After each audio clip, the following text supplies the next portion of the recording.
What's good, everybody? Back again, just hitting record. All right. I chose to do it a more intimate setting, I guess you should say. In my location, I usually do my 75 hard videos. I'm going to do my 15 to 20-minute video here. You know, just me and you. All right, just talking to the camera, just talking to the camera. And I say it's been a journey. All right, we're looking at about moving at 10 days. Let me see. This makes video.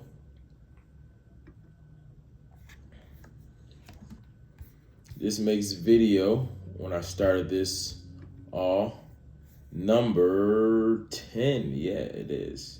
It's 468. Yeah. Wow. Yeah, this is 10 days ago is when I started doing this. And I see the future of it a little bit.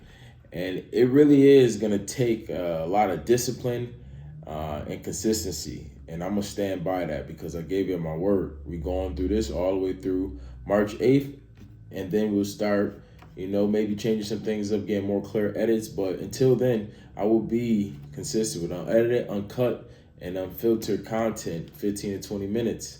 As I'm opening up, my YouTube journey and whatnot. This is just the icing on the cake to see the change in the evolution.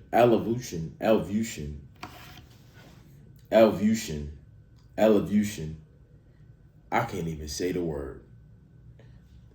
You'll see me evolve over the course of the beginning or the end of this year.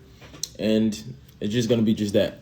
Don't care who judge me. I don't care how I'm perceived. I am just focused on being the best version of myself and getting comfortable looking in the camera and talking to it. A lot of moving parts. That being said, took a few notes, things I wanted to kick it with y'all about, and we'll just kick it off. Do a little curveball and go into just motivation or discipline.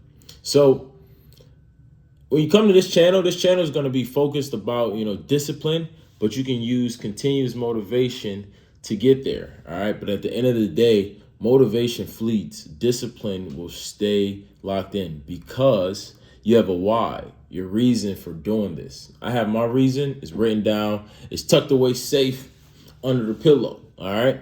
However, though, when I have times where I just don't feel like doing nothing but waking up, going through the day, going to sleep, but know that I cannot do that. I must do what is required, whether it's born or not, over a long period of time to eventually reap the benefits and see, the fruition of my labor, see the fruits of my labor eventually in my future.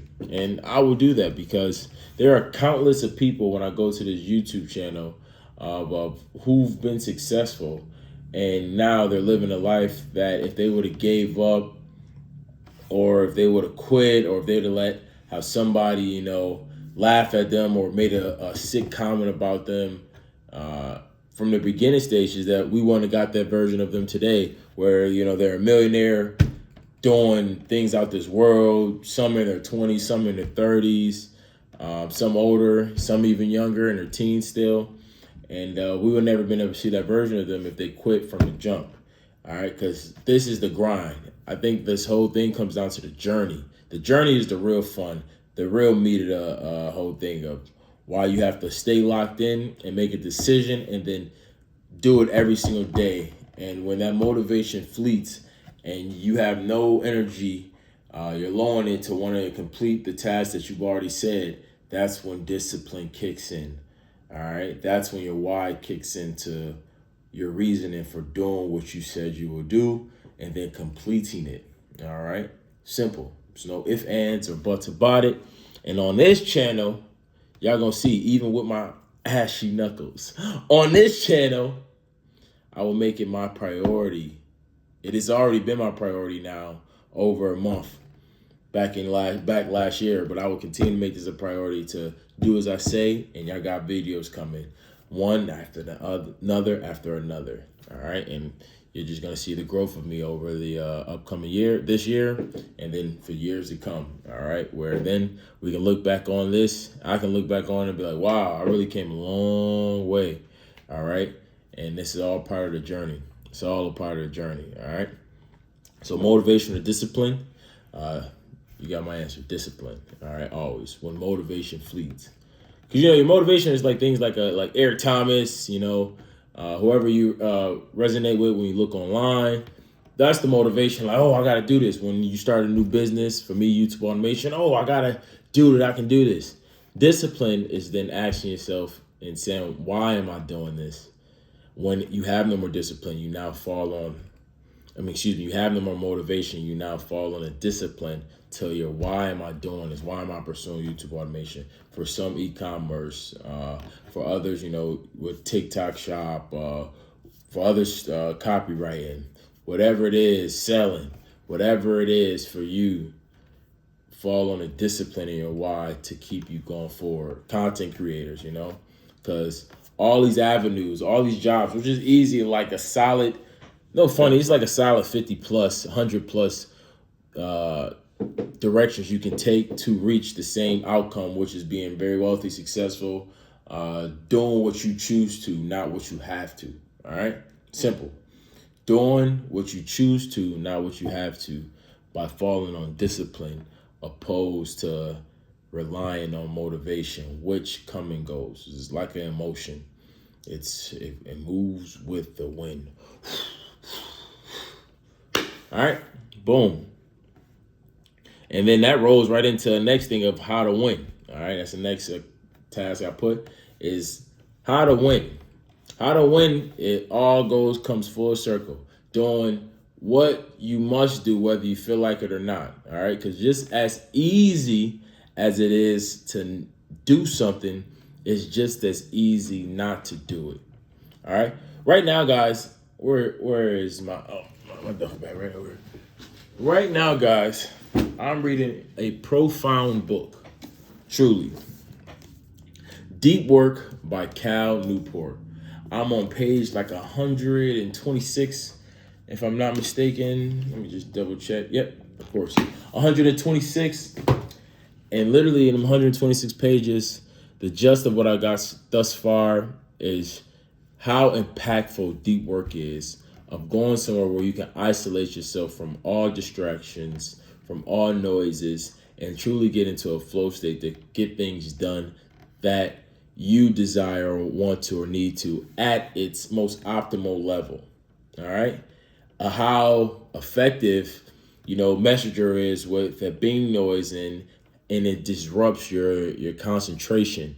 All right. What deep work says, where if you become a master at deep work, and literally putting in sessions of 30 minutes, 60 minutes, 2 hours, no distractions, and focus on just one task and getting it done to the best of your ability, you will start to become ahead of a lot of people, because majority don't understand how effective, let alone able to perform deep work really is. And this book goes into depths of it, and it gives plethora of examples, like the one it just finished off with.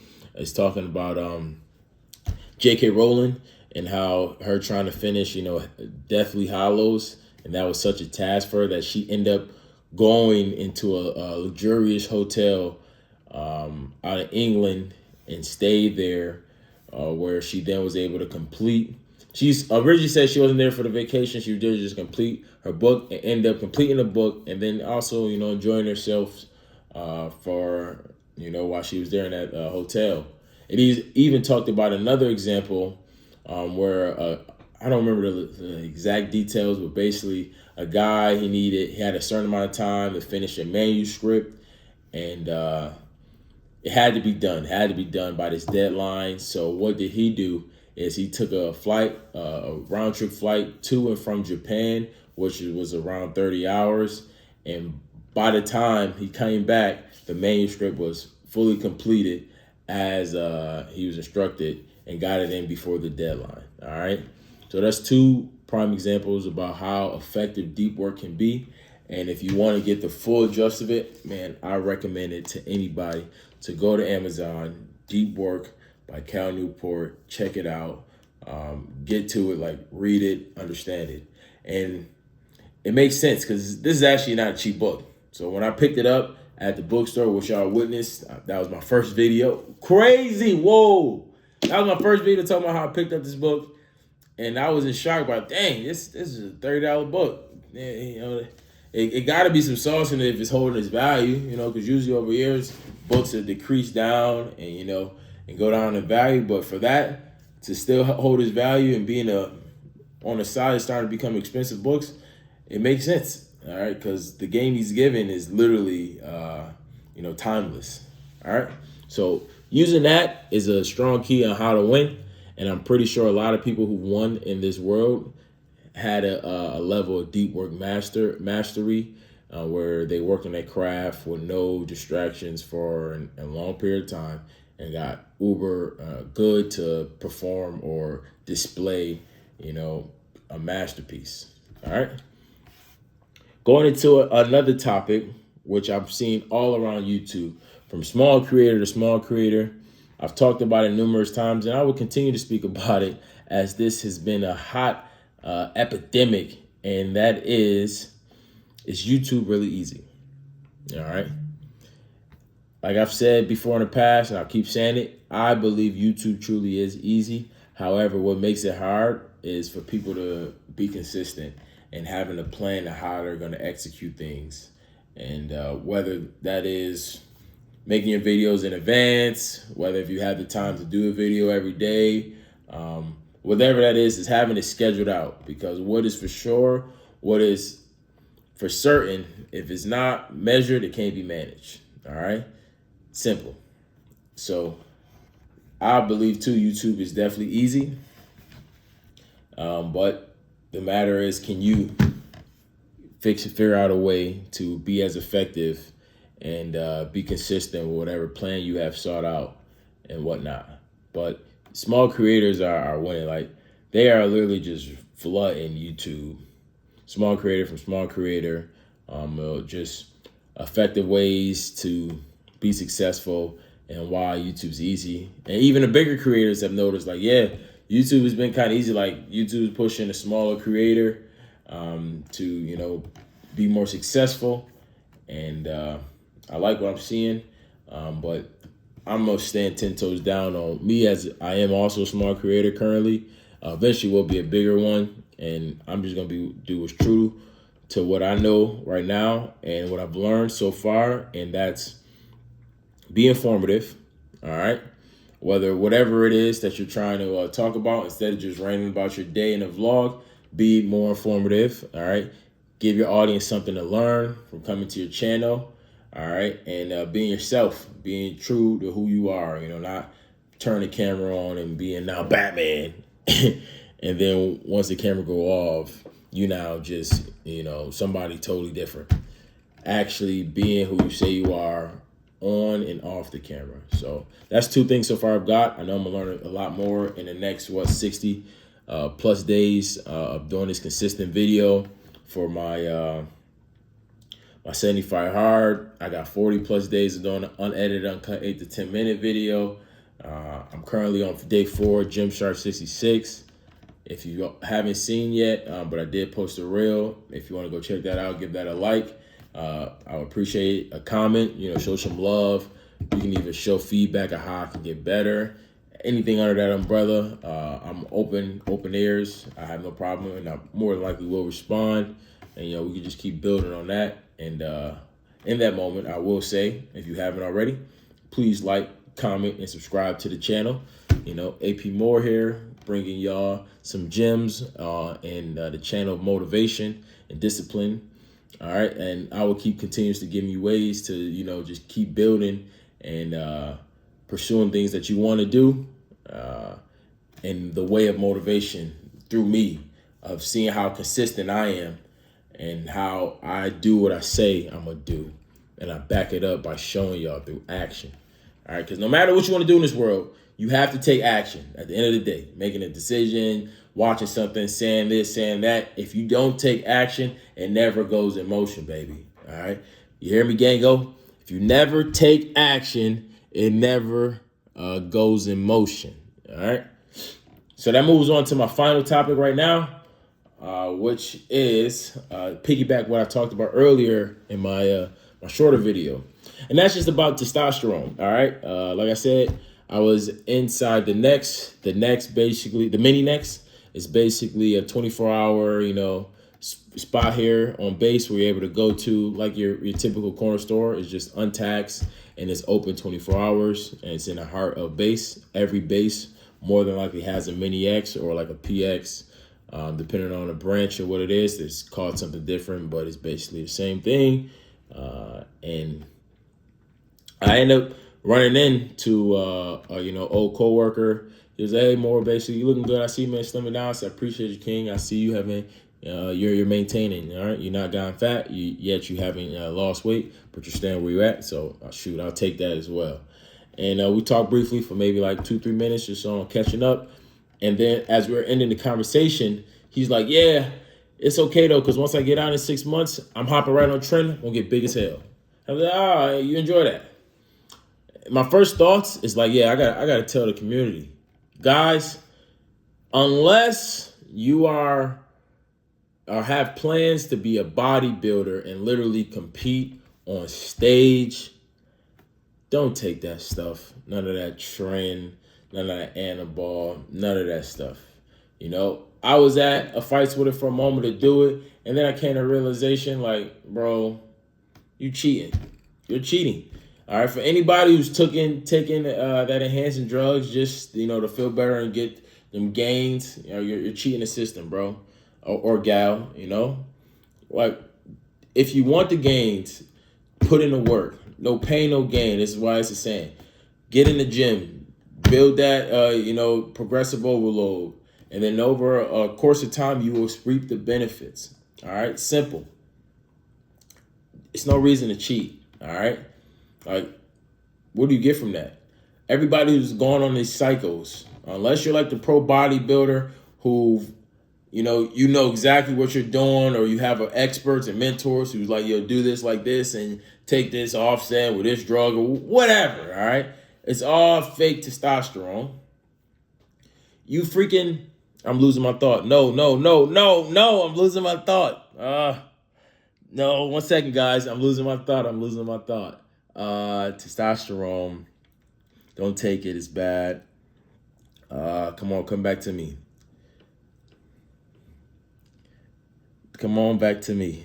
Oh my gosh, I think I just lost my thought. The gist of what I was getting at is ultimately, don't take this testosterone, the synthetic drugs. You literally go, boom, I got it. You're literally going on cycle for a period of time, and then you have to go off cycle. So all the gains you just got, you basically gonna get a softer version of them, and you're gonna have to go through that feeling of your body is unable to push through and do all this magnificent stuff and feeling invincible. Like, you have to go times the cycle on and off. And then when you're on these cycles or when you're off the cycles, you're not just taking one of these synthetic drugs. It's like so many injectables, and you have to offset this with that because this side effect can do this to you, but you take this, it blocks that. That's too much. Just stay consistent in the gym, gain your 2 to 5 pounds of muscle over a year, and then over the years you compound, and now you're looking like a Greek god or freaking a superhero after 3 to 5 years of consistently in the gym plus more. You get your beginner gains, the first 6 months of being consistent, first year of being consistent, all right, but the whole majority of the fitness world understands that realistically, you're going to probably gain like 2 to 5 pounds, 2 to 7 pounds, give or take, depending on genetics, all that plays a role. And then you just build on that slowly but surely, get more close with your nutrition, and then everything goes for a circle. All right? So that's basically my touch on when it comes to, synthetic drugs and just doing the real thing. Be real, do the real thing, grind. Because then now, once you grind, you do the real thing. Now just maintaining that 6-pack, that 8-pack, that physique. Now just being more aesthetic. People in the red pill community from, the FitX Fearless, Austin Dunham, speak about this. You can go check them out, who's polished. Like, I'm on chapter 1. They're like on chapter 20 and 30 and up. So that's my take on things. It's been a pleasure hanging out with y'all. Like, comment, subscribe to the channel, Gango. And I can't wait to talk to y'all tomorrow on day 36. Crazy. All right. Y'all have a good night. Peace.